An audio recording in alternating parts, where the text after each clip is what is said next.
네, 오늘 말씀은 우리가 어떠한 사람이 되어야 하겠습니까? 라는 제목으로 말씀을 나누도록 하겠습니다. 이 큰 변화 혹은 해결사가 등장하여서 이 모든 문제를 당장 해결할 것만 같았던 이 기대감이 이 시간이 지남에 따라서 낙심과 의심으로 바뀌는 과정을 우리는 꽤 많이 경험합니다. 낙심과 의심까지는 그나마 다시 기대감으로 돌아갈 수 있는 여지가 있지만, 기대감을 가졌던 자신의 모습과 또 주변의 사람들을 조롱하기까지 한다면 더 이상 소망을 가지기 쉽지 않은 마음 상태가 됩니다. 하지만 확실한 것은 그 누구도 조롱하고 싶은 사람은 없습니다. 조롱하고 있는 사람도 그것들이 어렵기 때문에, 그리고 그 기대감에서 낭망한 것이 너무 가슴 아프기 때문에 처음부터 기대하지 않고 싶기 때문에 조롱하는 거죠. 기대하지 말라는 거죠. 왜냐하면 마음 상하고 관계만 깨지니까. 내 마음이 고장나서 기대와 소망을 잃어버리고 그런 식으로 살고 싶은 사람은 그렇지만 아무도 없습니다. 다만 약속이 성취되지 않고 스스로 견디지 못할까 봐 이 조바심이 날 뿐입니다. 어떤 자세로 약속이 성취될 때까지 그 더딘 시간을 이겨내야 하는지 오늘 말씀을 통해서 우리는 배우고 또한 응원하며 기도해야 하겠습니다. 오늘 베드로후서는 더딘 예수님의 재림에 대한 불안함과 그에 대한 해결책에 대해서 말씀하고 있습니다. 오늘 말씀을 통해서 이 불안함이 소망과 희망으로 변화되는 주일 예배 되시길 주님의 이름으로 축복합니다. 먼저는 예수님이 죽음에서 부활하시고 베드로를 비롯한 제자들에게 나타나셨다가 다시 돌아오실 것 같은 말씀을 하시고 하나님께로 올라가십니다. 3년 이상의 긴 시간이었습니다. 30년 이상의 시간이 압축된 것과 같은 정말 다이나믹한 시간을 이 제자들은 예수님과 함께 보냈습니다. 모든 것을 버려두고 예수님과 함께 이스라엘의 회복을 위한 이 나름의 전쟁의 시간을 보냈습니다. 그러기 위해 사람들의 마음을 일깨우고 기쁜 소식을 진짜 열심히 전했던 것이 제자들의 모습이었습니다. 수많은 사람들이 몰려와서 어쩔 줄 몰라 하는 감격을 얻고 나누고, 그 와중에 동료들과 또한 자리 다툼으로 얼굴을 붉히기도 한 때도 있었습니다. 처음에는 조롱과 비방, 더 나아가 협박까지 받는 일도 생겼습니다. 그러나 예수님이 병을 고치시고 귀신을 내어 쫓으시고 구약의 예언들을 기가 막히게 해석하시고 사람들을 가르치는 모습을 사람들이 눈여겨보기 시작하면서 이스라엘의 많은 사람들의 마음이 새로운 이스라엘을 세울 수 있지 않을까 하는 기대감으로 바뀌기 시작했습니다. 그러다 보니 옆에서 함께 다니는 이 베드로를 비롯한 제자들도 점점 유명해지기 시작했죠. 또 다른 기대감이 제자들 속에서도 싹트기 시작했습니다. 뭐든 좋습니다. 그런 기대감을 갖는다는 것은 인생을 살아가다 보면 어떤 것보다 중요한 부분이기 때문입니다. 가진 것이 없는 사람보다 소망과 희망을 잃어버린 사람이 더 불쌍한 사람이기 때문입니다. 그러나 사람들과 제자들의 기대감과 또 예수님이 바라보시는 끝은 사실 좀 다른 부분이 있었습니다. 그것을 발견하는 데는 그리 오래 걸리지 않았습니다. 제자들도 아닐 거야 라고 되뇌이지만 그러나 끝이 다르다는 것을 발견했습니다.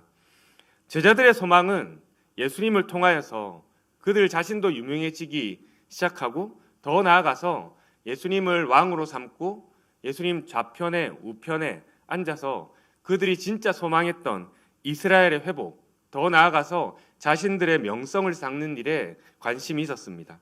그들의 명성을 쌓는 일이, 명예를 추구하는 일이 우리가 듣기에는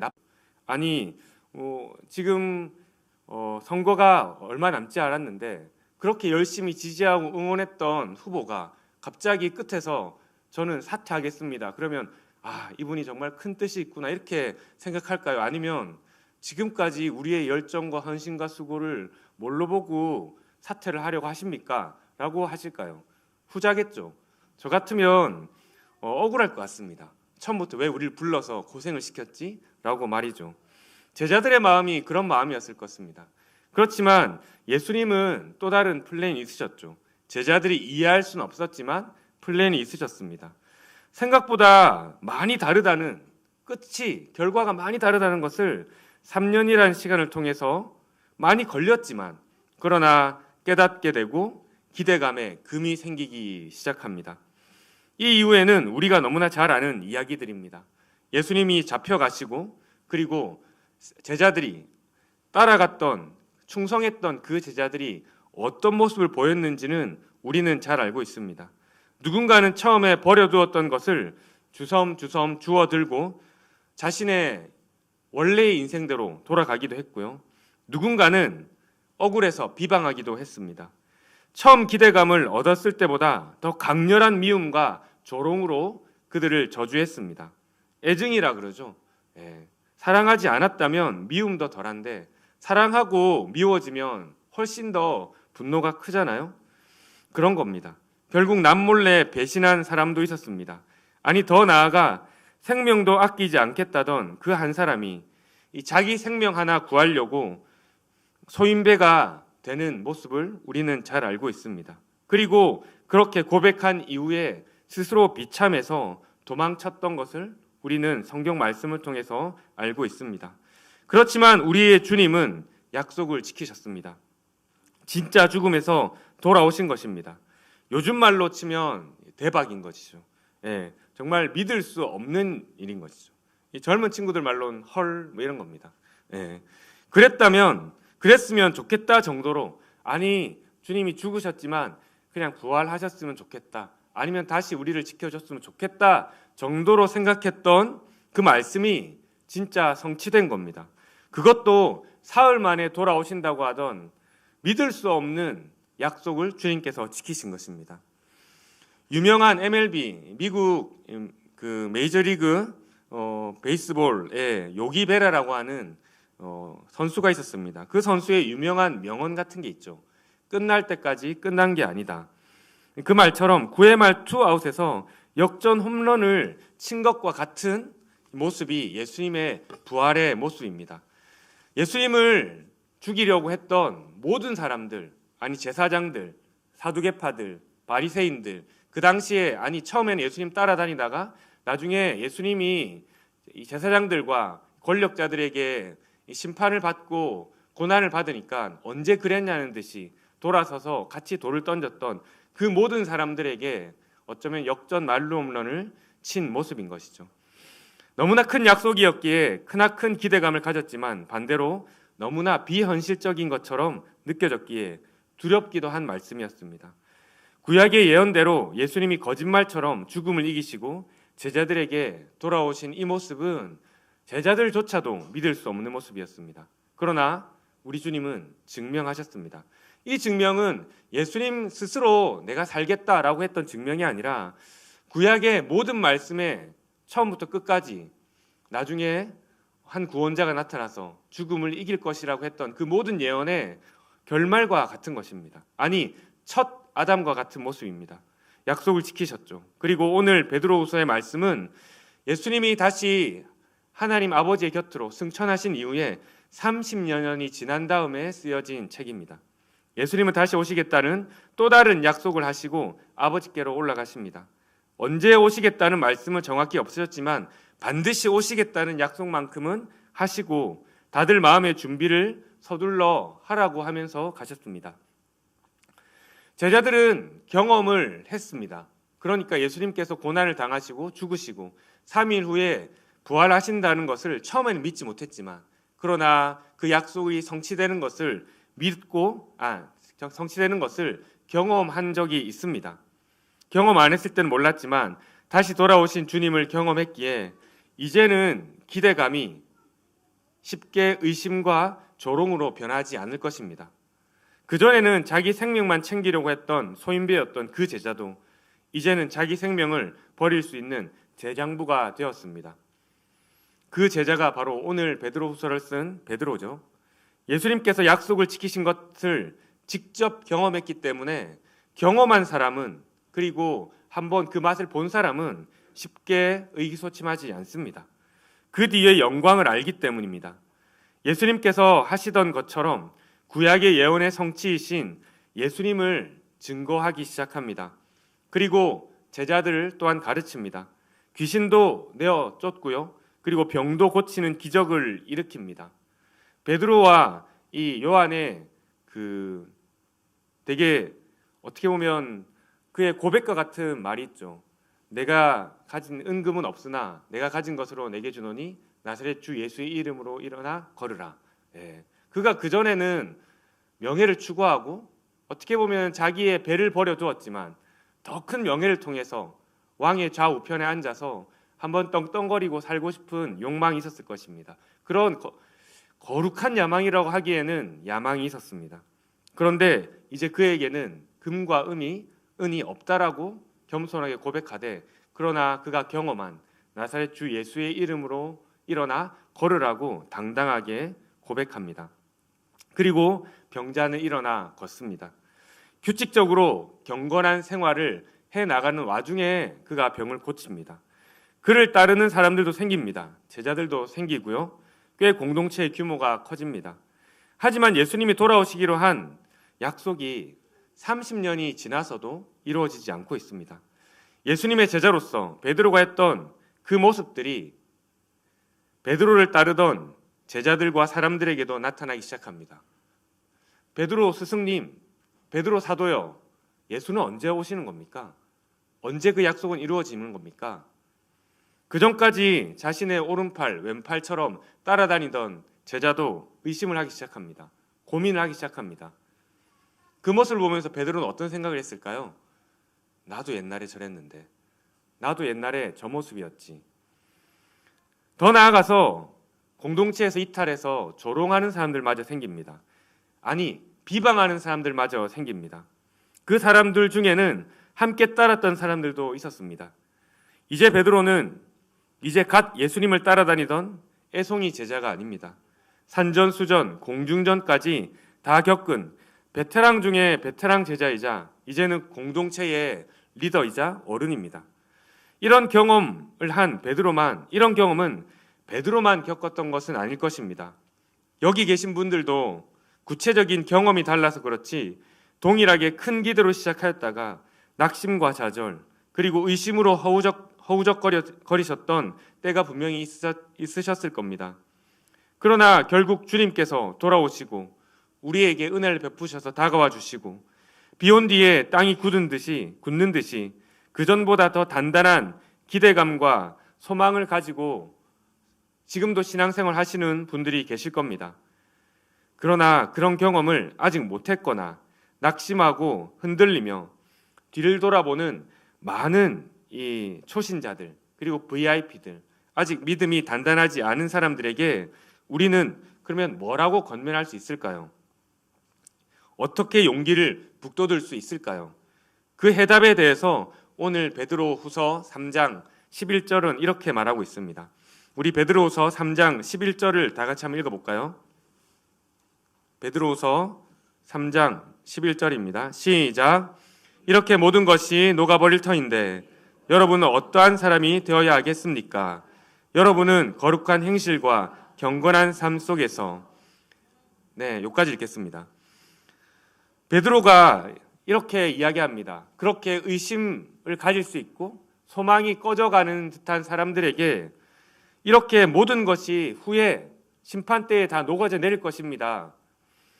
여러분은 그러면 어떠한 사람이 되어야겠습니까? 라고 하면서 이어 말하는 것이 여러분은 거룩한 행실과 경건한 삶 속에서 라고 하면서 방편을 이야기하고 있습니다. 하나님 날이 임하기를 바라보고 간절히 사모하기는 하는데 그것을 바라보고 사모하기에 지금까지 베드로를 함께 따라왔던 사람들에게 그걸로 안 되니까 낙심과 의심, 그리고 비방과 조롱의 지경까지 이르렀던 그 사람들을 보면서 더 나아가서 함께 따르고 있는 신앙생활하고 있는 믿음의 사람들에게 그럼에도 불구하고 베드로 사도는 11절을 통해서 거룩한 행실과 경건한 삶 속에서라고 하면서 방편을 이야기하고 있습니다. 예수님의 죽으심과 부활을 경험하지도 못했고 구약의 예언을 잘 알지도 못해서 예수님의 성취가 얼마나 대단한지도 모르는 사람들을 비롯해서 하나님 나라의 기대감을 가지는 것 자체를 주저하고 두려워하는 사람들에게, 아니 소망을 가지는 것 자체에 대해서 두려워하는 그 사람들에게 베드로 사도는 거룩한 행실과 경건함으로 아직 이루어지진 하나님의 날을 사모하라고 이야기하고 있습니다. 그 약속은 반드시 이루어지는데 약속이 이루어지기 전까지 베드로가 경험했던 것처럼 많은 풍파가 있을 것입니다.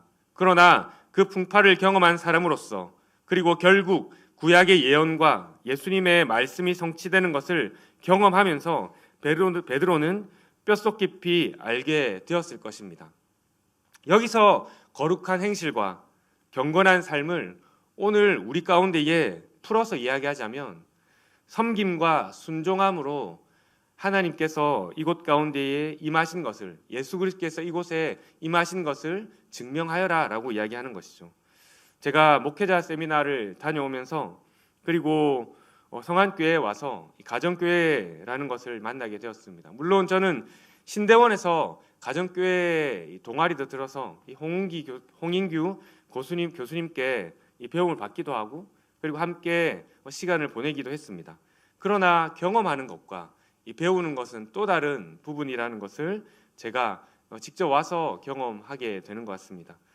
더 나아가서 목회자 세미나를 다녀오면서 목장의 이 나눔과 섬김이, 그리고 간단하게 식사를 나누고 또 형제 자매들이 자신의 처지를 한편으로는 토로하며 또 한편으로는 격려하는 그 모습들 통해서 영혼들이 위로를 받고 그리고 다시 한 번 더 삶을 살아나갈 용기를 얻어가는 것을 보면서 이것이 하나님께서 말씀한 거룩한 행실과 경건한 삶이라는 것을 제가 깨닫게 됐습니다. 그 전까지는 이 목회적 방법 그리고 대단한 말씀, 어떤 천상의 지식들을 전하면 사람들이 하나님을 알 수 있지 않을까, 그리고 하나님을 만날 수 있지 않을까라고 생각해 왔습니다. 그러나 무엇인가 빠진 느낌이 있는 거죠. 거기에 뭐가 빠졌냐면 영혼을 향한 섬김과 그리고 영혼을 하나님 앞에 순종하는 자세가 빠졌다는 생각이 들었습니다. 특별히 이 목회자 세미나와 성안교회에 와서 그런 마음이 더 드는 겁니다.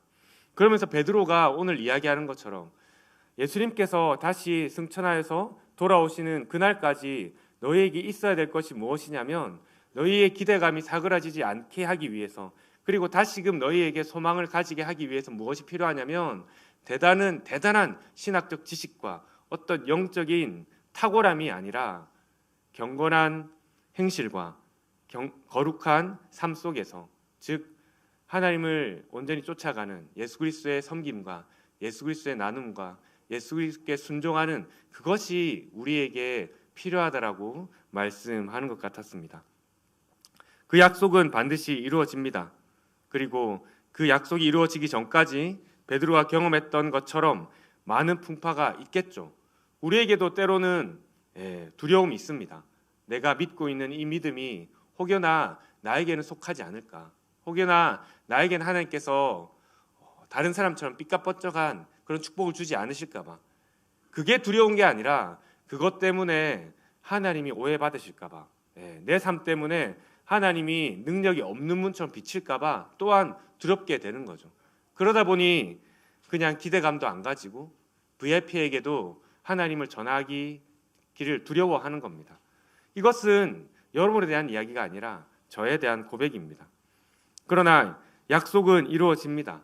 그리고 그때까지 기다릴 수 있는 방법은 거룩한 행실과 경건함입니다. 마음은 쉽게 변합니다. 맞습니다. 그 누구도 마음이 단단한 사람이 없습니다. 정말 강철 같은 마음을 가진 사람도 어떤 작은 사소한 사건 하나로 무너지는 것을 우리는 종종 보게 되기 때문입니다. 하지만 거룩한 행실과 경건한 습관은 잘 연습해두면 쉽게 변하거나 무너지지 않습니다. 그렇기 때문에 우리에게는 목장이 필요한 것이죠. 열심히 예배드리고 오늘 청년들 2박 3일에 수련을 했지만 아마 언젠가는 다시 원대 복귀되는 것 같은 그런 느낌이 올 때가 있습니다. 뭐 많게 가면은 한 달, 작게 가면 2, 3일. 예. 군대에서도 예전에 군대 갔다가 돌아오면 그래도 한 달은 갔던 것 같은데 요즘 군대 갔다 오면 한 달이 아니라 하루도 못 가는 걸 보면서 아, 이게 사람이 쉽게 바뀌는 건 아니구나 생각을 하게 됐습니다. 그러나 생각과 마음은 변할 수 있지만 생각이 행동을, 행동이 습관을, 습관이 인생을 만든다는 말처럼 생각만으로 인생을 변화시킬 수는 없지만 행동과 습관을 통해서는 인생이 변화되는 것을 봅니다. 특별히 섬김을 받고 그의 마음에 감동이 있고 다시 그 섬기고 다시 순종해가는 그 영적인 습관과 훈련을 통해서는 우리가 정말 큰 유익을 얻게 되는 것이죠. 아무리 사소한 습관이라도 그 습관이 오랜 시간이 지속되면 인생을 변화시킬 수 있습니다. 특히 경험이 적고 마음이 흔들릴 수 있는 VIP나 초신자나 아니면 다음 세대 같은 사람들에게는 거룩한 행실과 경건한 습관 하나를 가르쳐 주는 게 그 어떠한 열 마디의 말보다 천상의 지식보다 중요합니다. 베드로는 거기에 승부를 거는 것이겠죠. 베드로는 흔들리지 않습니다. 왜냐하면 이미 경험했기 때문입니다. 하지만 베드로의 제자들과 공동체원들 중에서는 불안할 수 있습니다. 왜냐하면 3년이 아니라 30년 기다리고 있잖아요. 흔들릴 수 있습니다. 하지만 그들에게 권면하고 필요한 것은 거룩한 행실로 자신을 지키고 경건한 습관을 통해 꺼질 듯한 예수님의 약속에 대한 기대감에 계속적으로 불을 붙이는 노력일 것입니다. 말씀을 마치겠습니다. 거룩한 행실과 경건함을 통해서도 약속에 대한 기대가 약해지면 어떻게 할까요? 예. 나는 목장도 하고 있고 난 섬김도 하고 있고 난 그렇게 순종도 하고 있는데 왜 기대감이 약해질까요? 이렇게 생각하시는 분도 있을 겁니다. 베드로 사도에게 질문할 수 있습니다. 그렇게. 그러나 그런 질문에 할 수 있는 대답은 그러나 다시 처음과 같이 동일합니다. 거룩한 행실과 경건한 습관이 곧 오늘의 약속의 성취라고. 내가 내 스스로 거룩한 습관과 거룩한 이 행실을 하고 있다고 생각하지만 그것 자체가 주님께서 우리에게 주시는 하나님의 큰 은혜의 결과물이자 하나님의 큰 은혜에 증명하는 것입니다. 흔들리는 나의 삶 가운데에 오늘의 거룩한 행실 하나로 하나님의 약속을 성취하는 것을 경험할 수 있고 주변의 조롱과 비방 가운데에도 경건의 습관을 들임으로써 예수님 우리 삶 가운데에 얼마나 크게 개입하시고 힘 주시는지를 경험할 수 있기 때문입니다. 오늘 이 아침에 주일 오전에 예수님의 약속을 무시하고 조롱하는 사람들이 세상 가운데 있을 것입니다. 저 사람들 저렇게 주일날 매주 안 빠지고 가면 뭐가 있나? 또 가정교회 같은 경우에 저렇게 매주 가정에서 목장 모임해서 뭔가 있나? 라고 생각할 수 있겠죠. 그러나 그것을 경건한 습관과 거룩한 행실을 해나가고 사랑을 전하고 서로의 안부를 전하며 함께 작은 음식이라도 나누어 먹는 그 경건한 행실을 통하여서 거룩한 행실로 그리고 경건한 습관으로 성령의 힘과 능력으로 주님이 오실 것을 기다리며 사모하며 그래서 오늘도 주님께서 임하신 것처럼 살아갈 수 있는 그런 은혜 가운데 살아가는 저와 여러분 되시길 주님의 이름으로 축복합니다. 예수님께서 제자들을 어떻게 보면은 헤어지신 십자가의 고난을 받기 전에 헤어지시기 전에 가장 마지막에 했던 것이 무엇인지 아십니까? 성화도 있잖아요. 성화. 만찬이죠. 예수님의 별명이 뭐였는지 아시나요? 창기와 세리와 함께 먹고 마시는 자, 죄인과 함께 먹고 마시는 자. 우리 중에 로마서에 말하는 것처럼 의인은 한 명도 없잖아요.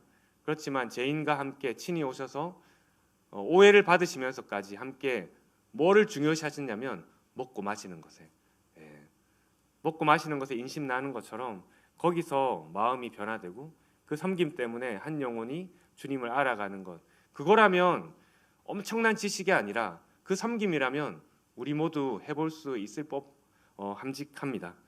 그런 은혜로 그리고 또 다음 목장 매주마다 있는 목장마다 특별히 목자 목녀분들 섬기고 수고하고 특별히 싱글 목장의 또 목자 목녀들 어떻게 보면 젊을 때에 자기 인생 앞가름하기 바쁘고 또 어린아이들 어떻게든 길러내기 분주한 가운데 있는데 그럼에도 불구하고 한 영혼들 VIP를 위해 섬기는 이 목자 목녀들을 위해서 기도해 주시고 응원해 주시고 축복해 주시길 바랍니다. 우리 같이 찬양하고 싶은데요.